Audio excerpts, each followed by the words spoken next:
Hoy nos vamos a meter de lleno en una investigación muy personal, un viaje, ¿no? Para intentar recomponer una historia familiar que quedó destrozada por la tragedia. Y sobre todo para tratar de entender cómo pudo pasar algo que sencillamente nunca debió ocurrir. Y esta es la pregunta, la gran pregunta que lo mueve todo, la que resuena una y otra vez en el texto.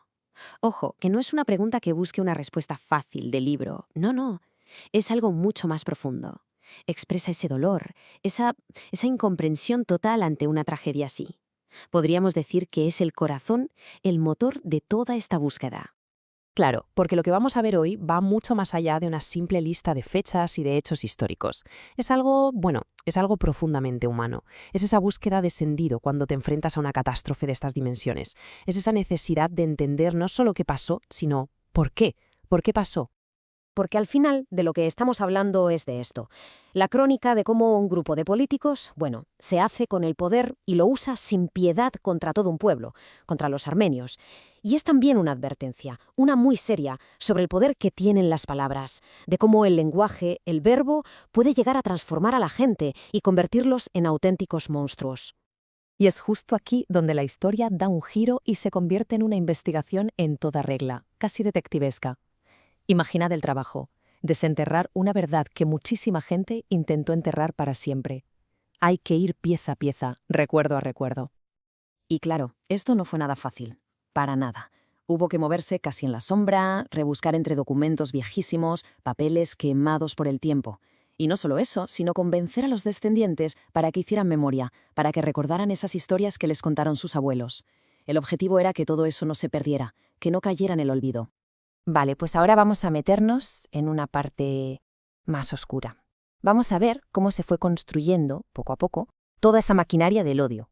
Porque esto no fue algo que surgiera de la nada, para nada. Fue una ideología fríamente calculada, pensada y diseñada para una cosa: justificar lo que iba a pasar después. Y en el centro de todo estaba esta organización especial, la Teshkilat Mahsuse. Pensemos en ella como un poder en la sombra, ¿vale? Sus miembros recibían un entrenamiento muy específico para convertirse, básicamente, en el brazo ejecutor del Estado. Eran los encargados de hacer, pues eso, lo que el texto llama el trabajo sucio. Mirad, estas palabras es que son sacadas del diario de uno de los miembros y son, sinceramente, escalofriantes.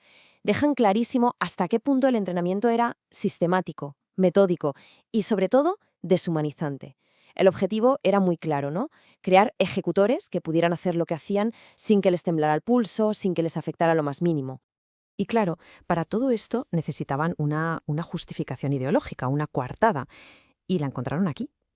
Adoptaron con un entusiasmo tremendo la teoría alemana del espacio vital, el famoso Lebensraum. La idea, en el fondo, era muy simple y muy peligrosa. Si un territorio nos pertenece, cualquier otro pueblo que viva ahí es un invasor. Y, por lo tanto, limpiar ese espacio se convierte en algo justificado. Y ese es un ejemplo perfecto de cómo llevaron esa teoría a la práctica. El doctor Nazim, que era una de las figuras clave, lo deja clarísimo. Ya no es una teoría abstracta, no. Se convierte en un plan de acción súper concreto: quitarle las tierras a los armenios para dárselas a los turcos. Así de crudo y así de terrible.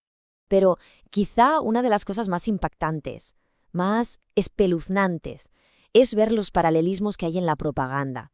La forma de hablar, la retórica que se usó para deshumanizar a los armenios en Turquía, es que es prácticamente un calco de la que usarían los nazis años después contra los judíos en Alemania.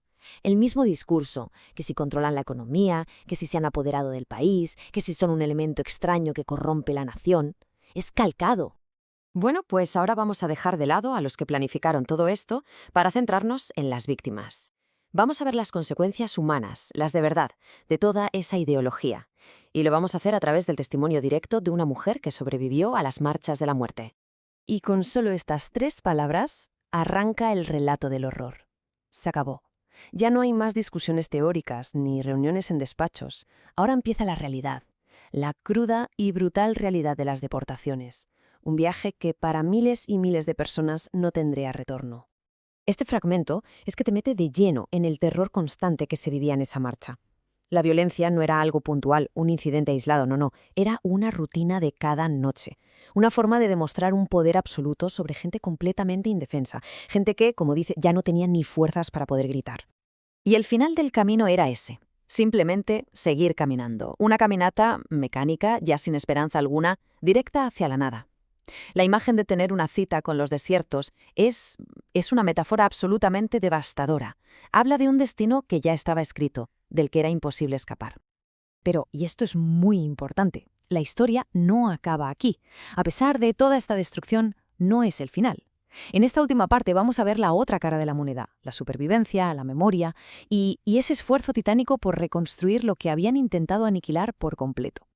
Y lo más increíble de todo es que esa reconstrucción de la familia no fue algo planeado, no siguió una lógica, fue casi un milagro. Imaginad a supervivientes que se creían muertos los unos a los otros, esparcidos por todo el mundo, que de repente empiezan a reencontrarse, gracias a una cadena de casualidades, de pura suerte, de azares del destino. Y esta frase lo resume a la perfección. Es que es increíble. Cada pequeña rama de ese árbol armenio familiar se va volviendo a unir, gracias a la suerte, a un rumor que llega, a la pura tenacidad de la gente que se negó a olvidar. Es un testimonio brutal de la increíble capacidad de resistencia del ser humano. Y cerramos con esta pregunta. Una pregunta que, la verdad, nos interpela a todos. El texto lo deja muy claro. El peligro más grande no es solo el crimen en sí, sino el silencio que viene después. Ese ominoso silencio, ese intento de echar tierra encima y que todo se olvide. Por eso recordar no es solo un acto de justicia con el pasado, es sobre todo una necesidad para proteger nuestro futuro.